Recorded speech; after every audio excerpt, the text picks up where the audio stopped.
Thank you, and welcome everybody. I'll just take you through a run-through of the initiative.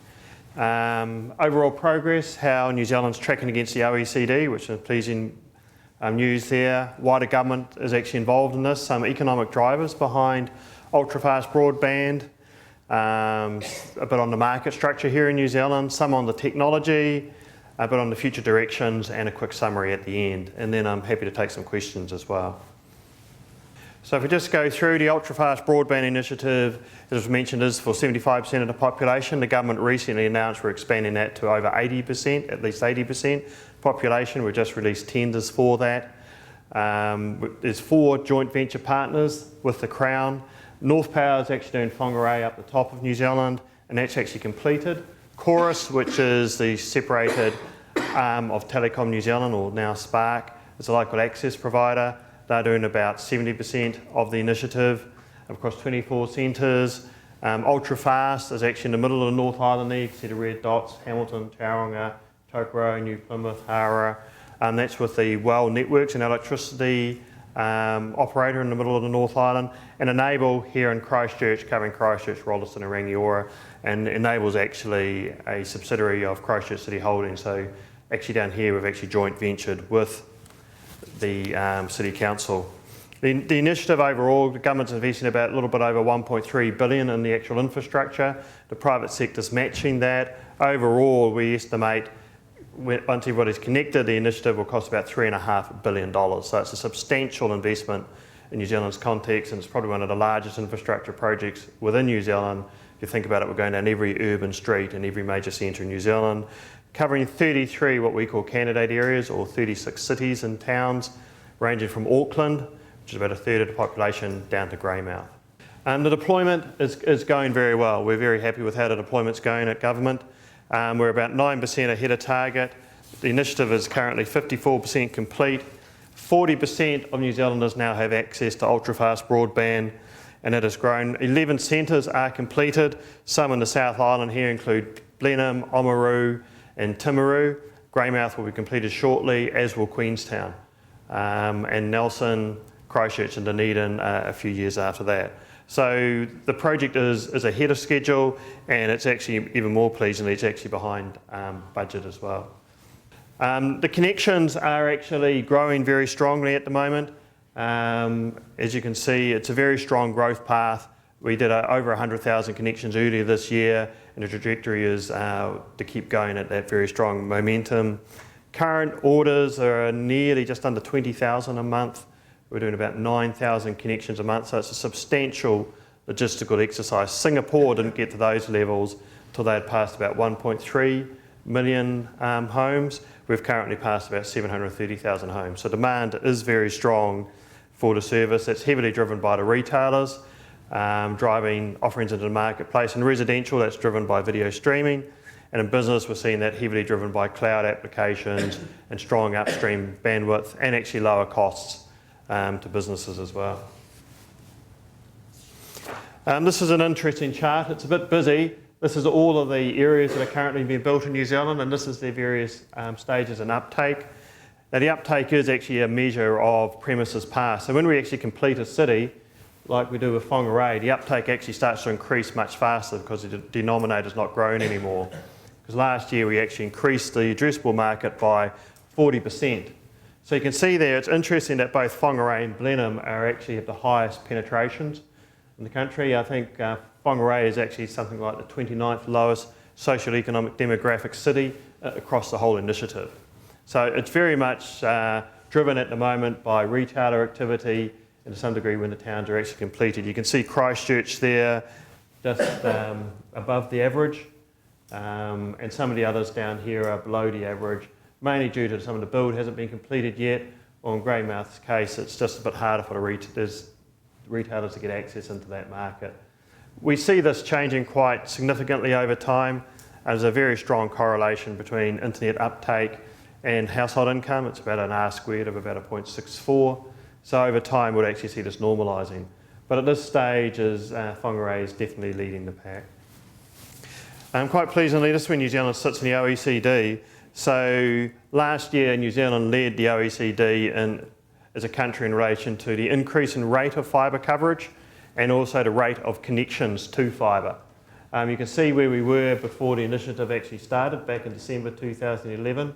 We're sort of bunny hopping up this graph to where we sort of are now. We were actually closer around Spain, who is actually, by the way, deploying quite a lot of fibre itself. And by the time we finish the initiative and the expansion, we'll be up there with the two leaders, which are both Japan and South Korea. South Korea did their fibre expansion about the year 2000. It was again a government subsidised scheme, and Japan shortly followed that. Now we will actually lead them in respect to what we call fibre to the premise. In New Zealand, we take the fibre right through to the end customer, including an apartment and a high rise, while in both Korea and Japan, it's about 50-50. Sometimes they just take the fibre to the basement of an apartment building and they use an existing copper connection to the residential customer or the business customer. And a big question that a lot of people ask is, why is government actually involved in the initiative and why isn't the private sector actually doing it? The main reason why the government got involved back in basically 2009, 2010, there was a change in government under National, was seen that New Zealand was, and you can see on the previous chart, falling behind the OECD statistics in relation to where the nation was in relation to broadband and broadband speeds. The government and its advisors and the policymakers at the time viewed that higher broadband as a key digital enabler for economic growth, and I thought it was important that the government actually advance this. In New Zealand, at that stage, there was little to no competition in what we call the local access market. That's who has the cables down the street. And Telecom New Zealand, who was the then incumbent, wasn't actually investing in fibre to the home or fibre to the premise. They were investing in fibre to the node, and that was a result of another government intervention in 2006, which was under the Labor government, which actually forced them to invest the fibre to the node as a requirement as part of their regulations. So effectively, New Zealand was falling behind. Report was developed by the New Zealand Institute in 2008, which actually became part of the National Party manifesto, which said an investment of up to $1.5 billion in ultra-fast broadband to 75% of the population will deliver economic benefits and productivity in the order of 2.7 to 4.4 billion annually to the nation, equivalent of about a 0.26% of economic growth, compounded growth from over a number of years. So that was fundamentally the foundation of the government policy that was then actually implemented. We started with 1.5 billion, that was reduced down to 1.35 billion, so 150 was allocated to schools, so we could actually upgrade the wiring in the schools when the fibre was put in, and that was called the SNUP program, which is run by the Ministry of Education. There has been a number of studies into productivity from broadband, and this is one of the more recent ones. As you can see in the chart, it shows quite strong productivity gains across various sectors using an average or a weighted approach. The New Zealand statistics actually shows labour growth productivity in New Zealand is about 1.5%. So the broadband productivity growths are much more significant than that. And we're actually starting to see some of those impacts now, and I'll have a case study shortly to show you how that actually does impact the broadband and economic growth. Alcatel-Lucent, which is a major telecommunication equipment vendor, they've recently just merged with Nokia in Europe, and they produced a report into the economic benefits of ultra-fast broadband, and that's available actually I think from their website, or you can Google it. It shows the GDP impact would be 5.5 billion, mostly in the first 6 years. From the infrastructure build itself, that's just a multiplier impact of the investment in the infrastructure going into the ground and the employment that is creating. And then the consumer surplus would be about 32.8 billion in over 20 years following that. So fairly similar assumptions to the New Zealand Institute as well, showing that those major drivers coming from business, about 14 billion, farming and agricultural type industry, 9 billion, health, about 6 billion, and education, about 4 billion. And they're really the priorities of the government's initiative. We have a priority objective to cover businesses by 2015, schools and hospitals, and that has actually been achieved as well. Now, if you're interested in the academic research, there is quite a lot on this, and it is actually growing. There are a number of longitudinal studies now actually being developed showing the correlation between broadband and ultra-fast broadband in particular and economic growth. So there's a 10% increase in broadband penetration. Economic growth will increase by 1.2 to 1.4%. It's a recent study from the World Bank, established a 1.7 times GDP multiplier on the actual CapEx. That's the investment actually going into the ground, with studies in US and Germany, in the UK by the Columbian Business School.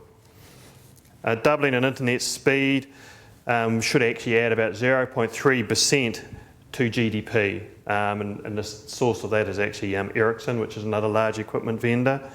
Now in California, as a result of the GFC, there's been a lot of investment done into what they call the underserved areas for broadband, and a lot of that's gone into fibre. And there's been a study done by the Public Policy Institute of California recently, just showing a causal impact with employment growth and also productivity and economic growth in California as a result of those funds going into those underserved areas. There's also a strong linkage between fibre broadband deployment and actually business growth, which has been shown by REE research in the US, and that can be up to 12% of homes passed can actually start creating a business or doing actually more work home from business when more than 50 megabits per second is available. The New Zealand initiative is providing a minimum of 100 megabits per second, upgradable to 1,000 megabits per second or a gigabit. The price elasticity between the legacy networks, which is called ADSL or copper broadband, and digital subscriber line, is about 1.2%. So it basically means if the copper price rose by 10%, there would be a 12% increase in fibre uptake. So it is actually showing a cross elasticity between those two products. They are substitutable. It's actually showing that customers are migrating to that. And there's a recent study in the US, which I'll go on a little bit later, about the gigabit communities being developed there, actually showing early evidence of quite strong economic growth driven by these advanced fibre networks.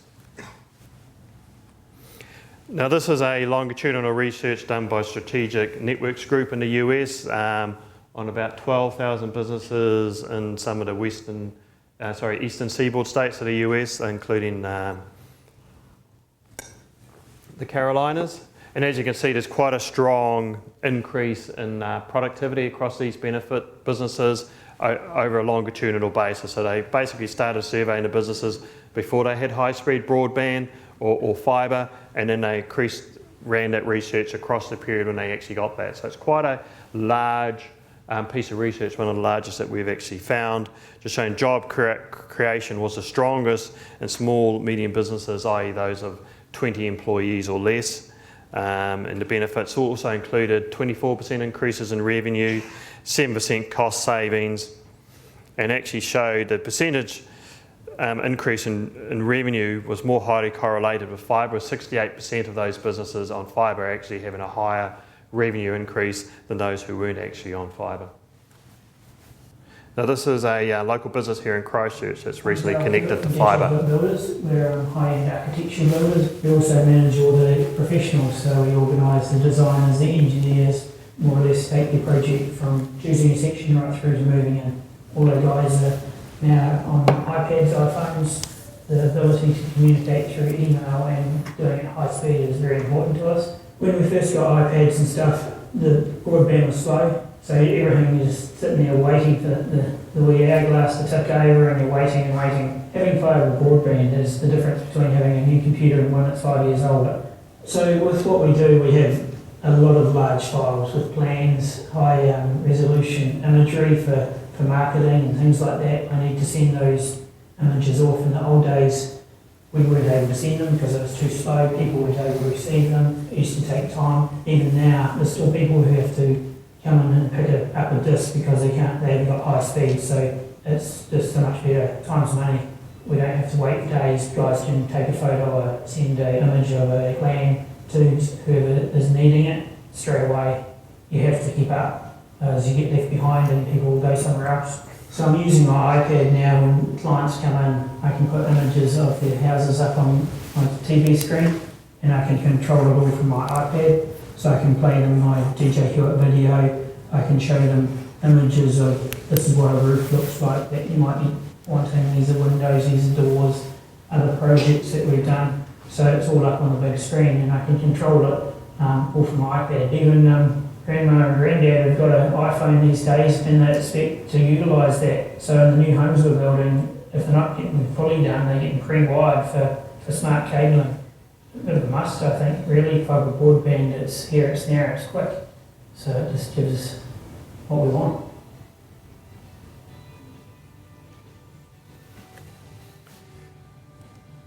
I think one of the big things that the fibre technology gives the businesses is the ability to have reliable broadband, but also a strong upstream ability. With existing copper networks, it's very hard to actually upload to the internet. So we've had a couple of cases recently as well with a company called Marathon Photos who actually take high-end digital photos of marathons, funny that. And before they were actually on the fibre network, they literally had to unplug their computers and actually go down to the local telephone exchange and plug into the routers to upload their photos to the internet. They couldn't actually upload them through their internet their business internet connection. And we had another business in Auckland which was recently connected to fibre. Interestingly enough, was a panel beater. And people might wonder why would a panel beater need to actually use ultra-fast broadband? Well, again, it's the same thing. It's actually uploading photos, and they're actually now uploading videos of the collision damage to the vehicles, so they don't need to actually get the assessor out on site. And that's saving their admin staff up to about 15% in productivity, because actually uploading those photos in the old ADSL copper environment, which is about 800 kilobits per second upstream versus the fibre, which is 50 to 100 to 200 megabits per second upstream. It's just a dramatic difference. Yeah, I even know personally at home I took a 2 gig movie on this of my daughter's friend's birthday party, and I tried to share it with people on one of the Yahoo applications before I had the fibre, and it was going to take 6 hours to upload it. So I got the engineers at work to calculate when I actually upgraded to 50 megabit upstream fibre, it was going to go from 6 hours down to 2 minutes. So it's a fundamental change in how you can actually upload. And a lot of people forget about that with broadband. It's not only downloading things, it's increasingly uploading as well. And I've got another quick case study here on education. So this is a school up in Whangarei, which was the first one connected to fibre in New Zealand. Whangarei was the first place in New Zealand to have ultra-fast broadband delivered, and Benaya View School was obviously the first school.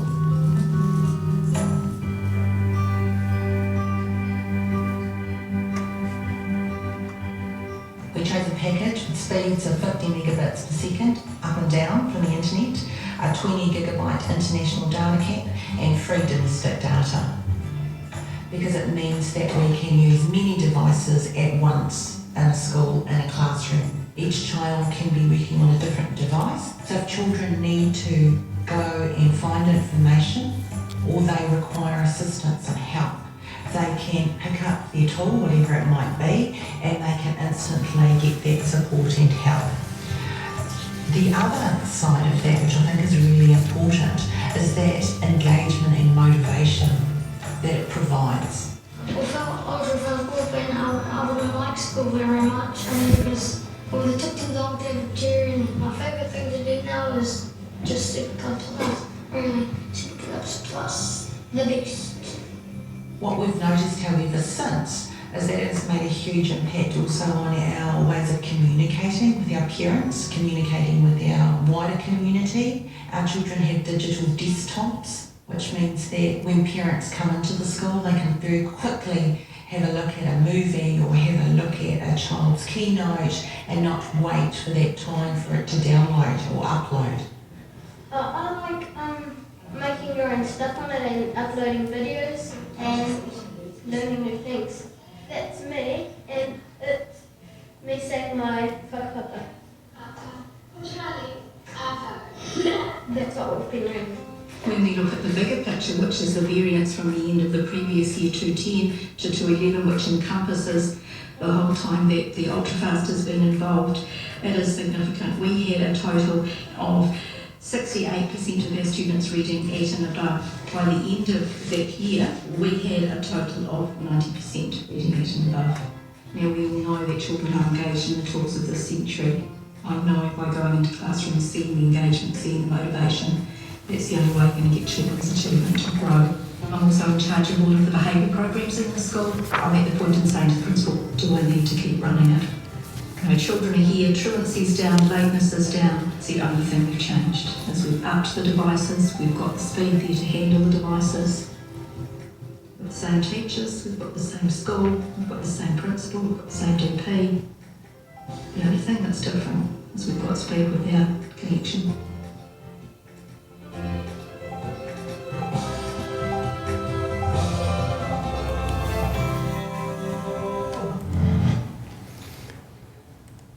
Now that school actually has a 90% Māori roll. They've actually cancelled their truancy program now, and they're actually opening the school early and closing it late. And they now have to limit enrolments into the school because they're getting so many people from outside zone actually wanting to come into the school. So it's having some real big benefits in education. We currently have 97% of schools actually passed with the initiative, representing something like 99.7% of all students in New Zealand. The current schools connected to fibre about 90%. The remainder should be connected early into the new year. About 270 gigabits per second of capacity are provided to schools throughout New Zealand currently on the ultra-fast broadband program. To give you an idea of how much that is, Spark, which is the largest telecommunication company in New Zealand, has a peak on the internet from the residential customers of 250 gigabits per second. So that's telling you how much bandwidth is provided to schools in New Zealand is quite considerable. And we're seeing that growing monthly as schools are upgrading, as more and more students actually come on. So it is a significant benefit of the program, and the sister company Network for Learning, which actually provides the access through to the schools and the online portal tools for the students, is actually providing most of those services to the school now, and that's at no cost to the public school. So just going through our investment structure quite quickly, Crown Fibre Holdings is actually a Crown-owned investment company. It's a board of directors drawn from the private sector, shareholding ministers, Minister of Finance, Minister of SOE, Minister of Economic Development, Stephen Joyce, is also an associate shareholding minister, and Minister Amy Adams is the policy minister. So quite a collection of government oversight there. Now there's 4 joint ventures there.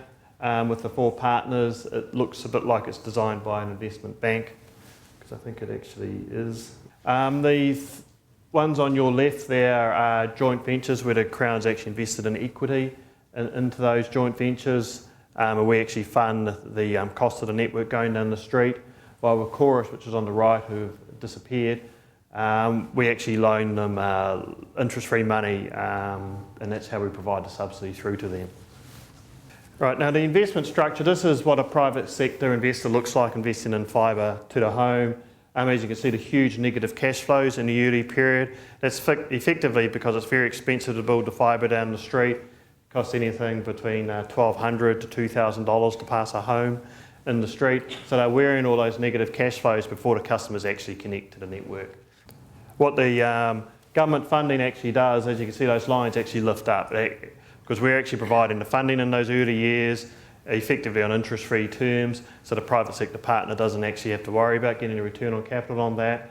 And that effectively means that they're prepared to invest, where previously they weren't prepared to invest. So the government doesn't actually want to own these networks, it just wanted to stimulate the private sector to invest in them. What is the various roles of government? We're a commercial arm, and the Ministry of Business, Innovation and Employment, they actually look after the telecommunication policy, and they monitor our implementation of that. Treasury are obviously looking after the fiscal and the monitoring side of that, and the Commerce Commission have some regulatory obligations in respect to the initiative as well. The New Zealand initiative is one of the first in the world to actually what we call vertically industry separate. So Telecom New Zealand used to be a fully integrated company, and Chorus, which is the last mile company which provides the copper down the street and out of fibre, and the retail arm, which is now Spark, which has the mobile and the retail internet services on it, we're actually structurally separated on the New Zealand stock market. The reason why we did that was previously it was very hard for the vertically incumbent company to open access wholesale its network but not actually look like it was protecting its retail arm. So now this is a wholesale only initiative, and the retailers being like Spark, Vodafone, Trustpower, 2 Degrees, which used to be Snap down here in this market, actually buy directly from those wholesalers going forward, so there is no conflict. One of the interesting things about the initiative is the market share amongst the three major retailers in the existing broadband market is about 94%. In the UFB market, it's about 71%. So what's actually happened there is we've had many more providers enter the market. That's fundamentally driven by the very low cost of entry. To actually connect into Auckland to get access to 1/3 of New Zealand's population, a retailer only has to pay the wholesaler a $100 interconnection charge a month for a 1 gigabit connection. And then after that, they only have to pay the access fees as they actually connect to customers. That is a significant lower barrier to entry, which we designed into the scheme to encourage greater retail competition, which is now what we've actually seen in the initiative. We've seen a number of innovative bundles and packages out there from new retailers entering into there, which is actually causing the major retailers to have to innovate more, offer new services to customers to actually hold and retain their market share. So we're actually quite pleased with this element of the scheme at government.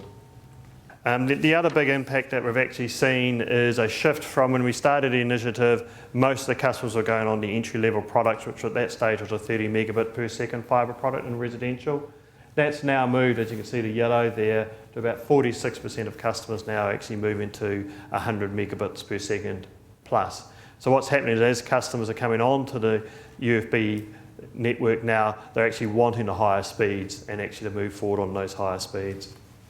The other interesting aspect that we've actually seen in the marketplace, initially people thought that fibre would actually be sold as a premium. Actually today, fibre is actually sold at the same price as a legacy copper network. Broadband networks, but is between 4 to 10 times faster on average, has the higher upstream bandwidth. And if you look at delay, which we measure in technical terms we call latency, which is milliseconds delay, on fibre it's about 1 to 2 seconds. On copper it's about 35 to 45 seconds. So that makes a big difference if you're loading pages or downloading things, particularly if you're running a business, or actually if you're into computer gaming, it has another major impact as well. The actual build out there, it's not that technical really, it is effectively a large scale civil engineering exercise. So you can see here, aerial deployment's about 20 to 25%. The fibre there is actually strung up between the power lines in that example there. And that's been done across, not in Christchurch, but across most of the rest of the country. The next lowest cost to build is what we call duct insertion. That's inserting something into an existing duct, which looks like a plastic tube in the ground that's already deployed. The next most common method of deployment is directional drilling. And then the most expensive type of deployment is actually open trenching. Household connections, there's a wide variety of different types of connections that we have to do in the initiative. In New Zealand, as most of you will know, is everybody's house is different and everybody's quite house proud, so it is quite a difficult exercise in connecting a number of the houses. There are a lot of houses up right-of-ways, which is this photo in the middle there, which is a very long right-of-way. Some of these houses can actually be 200 to 500 metres away from the streets, so there's quite a bit of a cost exercise in delivering there. We've also got a very high-rise apartment. That one there is a 200-unit apartment in Auckland, which we've had to run fibre right up the backbone to connect every apartment, and in the business parks. So there's a lot of work actually going on the connection front, and it's not a straightforward exercise. Every one is almost a separate construction exercise in itself. What is the fibre technology itself? It is actually light beams beamed through glass, which is actually set into the ground. And how the actual telecommunication service works, it's just a binary thing, 10, 10, 10, just a laser turns on and off very fast. And the higher the megabits per second is, the faster the laser actually operates at. So that's how we actually transport the traffic. It does go at the speed of light. There are up to 96 beams of light currently in a fibre. That's expanding now with new technology up to about 144 beams of light, which we call a lambda. In the initiative, we're actually currently only using 2 of those. So there's plenty spare for future expansion. If anybody wants some, I've got some cards up here which actually shows you the capacity of the fibre going forward. Every single fibre that we deploy, we actually will split that fibre and provide that service to 24 homes at 100 megabits per second. The fibre laser will actually run for about 20 kilometres before the light starts to drop off. So it's actually a very sophisticated and future-proof technology. This is a picture of how it actually works in the actual network. So on your left there we have the internet, We have what we call a CDN, which is a content distribution network, which anybody watches Netflix here or YouTube or anything like that, or TVNZ Online, they'll sit on one of those. That connects into what we call a very large router, a border network gateway at a retailer, or an ISP, which you then connect into the UFB network through an Ethernet switch. We then have an optical light termination unit, which is where the lasers actually sit, that fire the light down to the splitter, which as I talked about, it splits the light 24 ways using a gigabit passive optical network, which is delivered at 2.5 gigabits per second. So that's split 24 ways, that's how we get 100 megabits per second. That's light signals delivered all the way into the home to an optical network terminal unit, which then converts that back into a radio frequency, which then fires into your home router, and you get your Wi-Fi and your television signal. So there's quite a lot involved in that. That all basically all moves at the speed of light. So there's a few things that can go wrong in that, but largely it actually works very well. And when we actually put it in, we noticed the outages are very small and the fault rate is much less than the current copper network. And this is where some of the future technology is actually moving to. So currently we use gigabit GPON, which is 2.5. The next evolution is actually going to go up to 40. So what we do here is replace the electronics in the telephone exchange, or the central office as we call it, the electronics in the home with one of these new transceivers down the bottom here.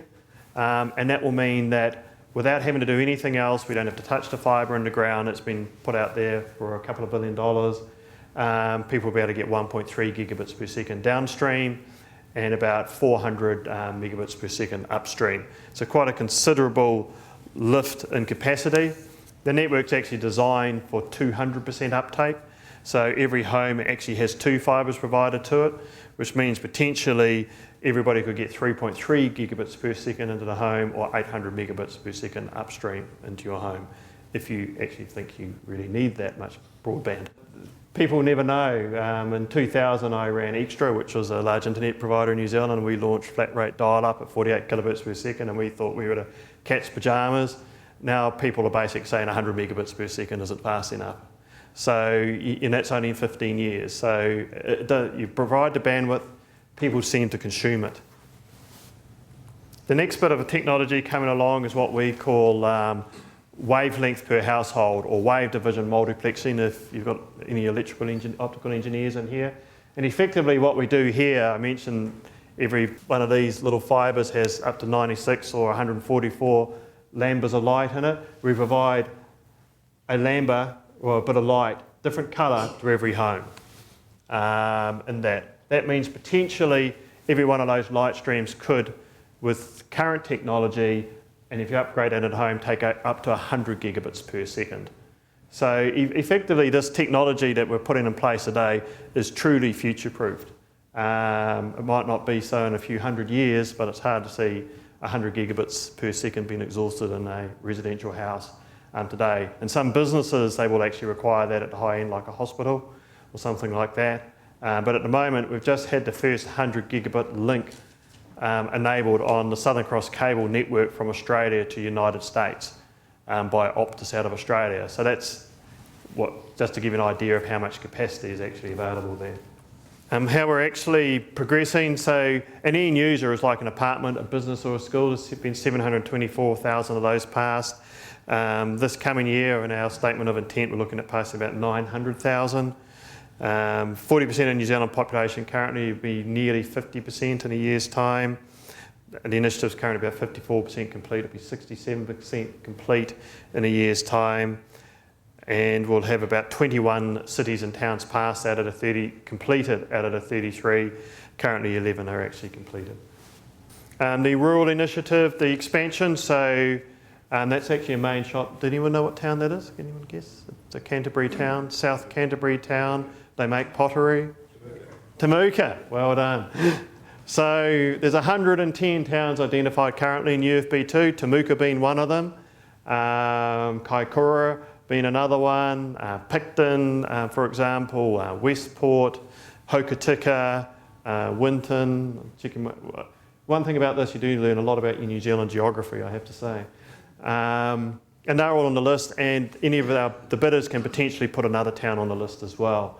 There's also 2 sister initiatives that have been rolled out. a Rural Broadband Initiative 2, which is looking at getting the broadband further out into the rural sector, particularly into the farmers. We've had RBI 1, and now we're looking at RBI 2, which is to further get broadband out into that sector, and also a Mobile Black Spots Initiative. This is really to address state highways, such as the West Coast State Highway, and tourism routes to actually increase the mobile coverage for those, for tourism and emergency services as well.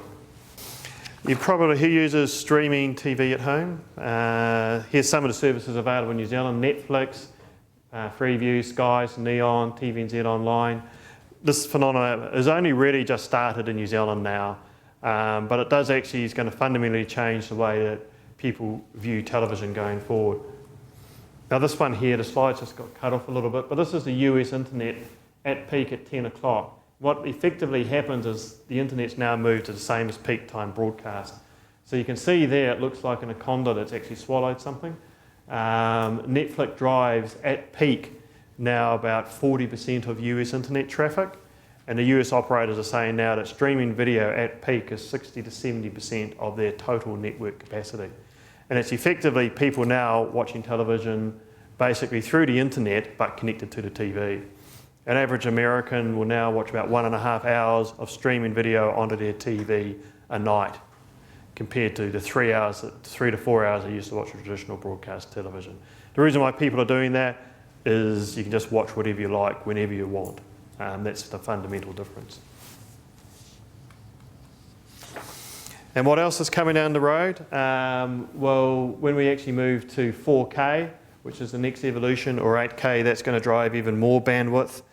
Currently, an HD video will require about 6 to 7 megabits per second. So if you're like our household on a Saturday, we're watching a movie downstairs, one of the girls is watching one on Netflix and the other girl's watching another one on Netflix, so that's at least 21 to 25 megabits per second coming out of our household alone. When they actually upgrade that to 4K, that'll be 25 megabits per second, so all of a sudden they get up to 75 megabits per second. That assumes that the wife and me still want to watch the same movie at the same time. And I'll be up to 100 megabits per second, and I'll have to upgrade my service, which is currently only 100. So it is going to be heavily driven by video here. Who's rushed out and bought an iPhone 6S? Anyone here? Anyone here? Well, that actually has the ability to film a 4K video on it. The only challenge is, I think, is trying to work out how to actually get it off your iPhone. So a 4K video for 10 minutes will be 3.75 gigabits of data for a 10-minute movie on your iPhone. So if you think about your iPhone might on a 4G network stream at 40 megabits per second, it's going to take a while to actually stream that video off your phone or actually upload it. So if you actually do an hour, it's actually going to be quite long. So you are actually going to need to offload these onto the fixed networks quite quickly. Now this here, who knows about esport? Anybody know about esport? Esport is probably one of the largest sporting events in the world. Its prize money now is at $18.4 million US, which is greater than the US PGA. Last year alone, over 10 players earned more than $2 million US. So effectively, this is real-time online gaming, and people watch it through Twitch. Who knows about Twitch? Right. Well, at least we've got one. I was in a seminar the other day, and there was no one other than me. So at least I wasn't outnumbered. So Twitch is a new phenomenon. If you've got teenage children, they'll be watching Twitch. Effectively, what it is, it's a TV channel that actually watches people playing games. That's exactly. I know you might laugh, but it is actually one of the most popular ones growing in the world now. There's over 100 million viewers of this service, and it is growing very strong. So these are the sorts of things that are growing, and the thing with gaming is it demands a lot of high bandwidth. So the next generation of gaming they're bringing out is what they call 8K virtual reality. And Microsoft, Facebook, Amazon, they're all spending, and Apple spending billions of dollars on this type of investment, where you actually put the virtual reality headset on, and you can actually play real-time football with your neighbour. So if you're in Minnesota, which people know about Minnesota, in the winter it gets down to about -30 to -40 degrees Celsius, so you don't want to run outside. You can throw a football in real time, and your neighbour a few blocks down the road can actually catch that in real time in virtual reality as the new games are developing. That will require about 800 megabits per second. So we're seeing very data intensive applications develop. But it's not all about fun in the home. Hopefully the children will actually be doing some e-learning We'll be using telehealth at the same time, and remote home businesses are actually going to be actually developing that. And we also notice that in our household now, children are actually collaborating using Microsoft 365 online with their classmates and doing videos from the home into the school and back and forward. So we're actually seeing that happening quite a lot more these days. E-health. This is going to be a big thing. So already the University of Pittsburgh Medical Center in the US actually conduct most of their neurosurgery using basically fibre optic technology. So what they actually do there, because it costs about $1,500 to $1,300 a minute for neurosurgery in the US. The neurosurgeon opens somebody up and finds out he hasn't actually dealt with that issue before. Previously, they'd have to close that patient up, bring in the other neurosurgeon. Now they actually have the other neurosurgeons on standby who are consultants in their offices around the wider Pittsburgh area, and they'll actually instantaneously video conference in full high definition video and actually help actually supervise the surgery. So in Case Western, which is a large medical university in the US, they've developed a gigabit network there where they actually are practicing neurosurgery at the home and in 3D using the university servers. And that requires about 700 to 800 megabits per second because it needs to be very, very high resolution. So e-health we actually see as a big driver going forward, particularly in the country of New Zealand where we're fairly remote and health is actually very expensive. In other countries around the world, in the US, Verizon, one of the large operators there, has actually deployed quite a lot of fibre to past about 25 million homes. Google's providing gigabit fibre in Kansas City and Austin, and CenturyLink has recently built out Las Vegas and Omaha, Nebraska. In Holland, it's led by KPN. So in the US, where the operators have actually deployed fibre, their uptake's at about a little bit over 40%. They have cable TV over there as well, which is a fibre and a coax cable in competition. In Holland, KPN, which is a large incumbent over there, they've rolled out fibre to quite a lot of the nation there, and their uptake's at about 35%. Telefonica is building fibre throughout Spain as well. And in Singapore, they've completed the whole city build there and they're at about 60% uptake in Singapore. Now, one of the things that we're actually seeing, particularly driven out of the US, and out of Asia, particularly in Hong Kong, Singapore, Korea and Japan, is what we call the gigabit network.